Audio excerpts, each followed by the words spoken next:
is a very difficult note to hit with a vibrato or a tremolo. Take a listen to the three draw half step. That's not too bad, but once we get to the whole step, well, let me really not allow the tongue to move so we get more of a tremolo. Still not very nice. I'll allow it to move a little bit for my vibrato. Not great. Let it move more. Even worse. So one of the techniques that a lot of harp players use is the chew. So what you're doing is you're looking at the side profile here, letting that jaw move. As the jaw drops, the resonant pitch of the mouth lowers, so your bend lowers, or your note lowers into a bend. As the jaw raises, the resonant pitch of the mouth goes up and the bend is released. Three draw whole step bend, real slow.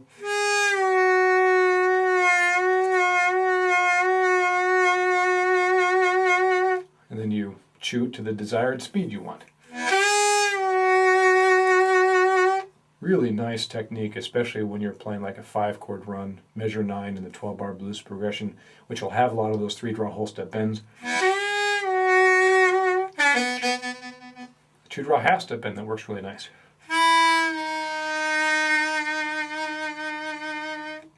On the blow bends it works nice. A little harder to control because you don't really need a lot of mouth movement because the pitch is so high. There we go. Now, there's also another type of vibrato, which is the tongue moving back and forth like a yeah, yeah, yeah, yeah, yeah. A lot of the overbend players, like Carlos Del Junco, Howard Levy, Chris McCulloch, they'll use the yeah, yeah, yeah, yeah, depending, especially as they go higher up on the harmonica.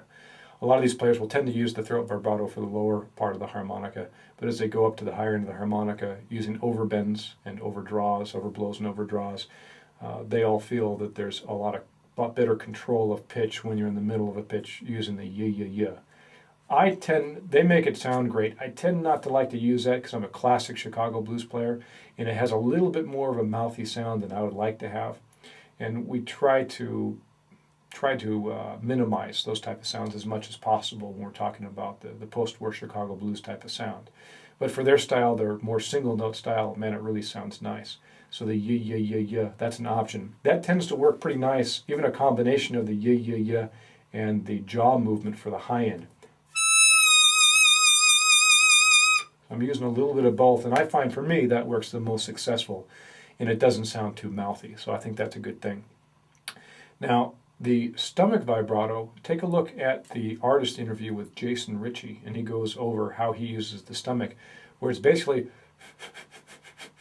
what I was trying to not get you to do on the tremolo, which is to keep it in the throat, on the blows and the draws. Definitely a little bit of a different sound, a little more ghostly sounding. Players who are good at that, again, I know that Jason Ritchie uses that. So I just wanted to make you aware of some other options for the vibratos, and remember that chewing one. That's a handy one to have in your bag when you're in the middle of a bend, not the bottom, not the top.